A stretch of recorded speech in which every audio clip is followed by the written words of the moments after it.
We have a brand new NBC News poll that we are releasing this morning, and in it, voters are deeply dissatisfied with the direction of the country. They're concerned about the mental and physical well-being of President Biden.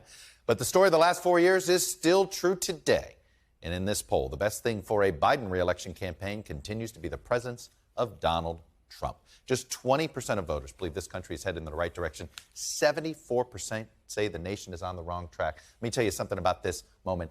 We have had this sustained period of 70%, about a year now.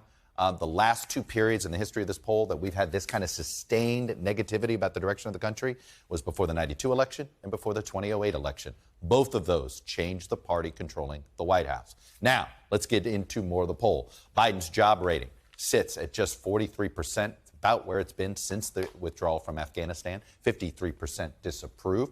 A full 68% of voters, including 43% of Democrats now, which is twice what it was in 2020, say they are concerned that Biden does not have the necessary mental and physical health to be president. For what it's worth, when we ask the same question about Donald Trump, who's just a couple of years younger than Joe Biden, a majority also have concerns, but it is 55%, a full 13 points lower than the concerns over President Biden. But in 2020, Biden won more because of who he wasn't than of who he was. And in a head-to-head matchup, Biden leads Trump by the same 4 points that he defeated him by in 2020, 49-45. In a matchup against Florida Governor Ron DeSantis, you can see here it's 47-47. I'll tell you in a few minutes what that difference is and who are those swing voters. One thing that doesn't appear to be changing voters' minds so far is Donald Trump's federal indictment. Just 34% of a positive feeling towards Donald Trump, 56% feel negatively. Guess what? This hasn't changed a bit in about a year. And although a majority of voters overall, 55%, have real concerns about these federal charges against Trump, just 23% of Republicans do in primary voters.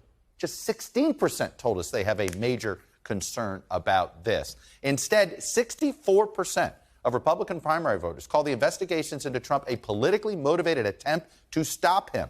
We asked the same question in April. It's just 4 points less than what it was in April. 31% say it's important to nominate a candidate who will not be distracted by legal problems and can focus on beating Biden. Pay attention to that 31% a minute here. So I'm going to show you something in a minute. And though only half of the Republican Party, 49%, say the Republican Party should continue to be led by Donald Trump, the not-Trumpers are not coalescing around any of Trump's rivals. Trump overperforms these numbers. In the Republican race for president, Trump leads Florida Governor Ron DeSantis by 29 percentage points now. He's got 51. DeSantis, the only other candidate in double digits, with 22. This is actually nearly a doubling of what the margin was in April. Trump was under 50. It was 15 percentage points. And in a head-to-head matchup in a Republican primary, Trump almost has a 2-to-1 lead here, 60% to 36. So again, 49% say they don't want Trump to lead the party, and yet he's overperforming that number. There are never Trumpers voting for Trump over DeSantis. By the way, the DeSantis voter profile there doesn't match the campaign he's running, for what it's worth. Meanwhile, the groups where Trump does lag behind DeSantis in that matchup against Joe Biden do offer another warning sign for Trump and the Republican Party if he is the nominee, because they represent the most of the persuadable electorate. They're independent. They're women without college degrees, voters over 65, swing state voters, and voters who say they only somewhat disapprove of Joe Biden's presidency.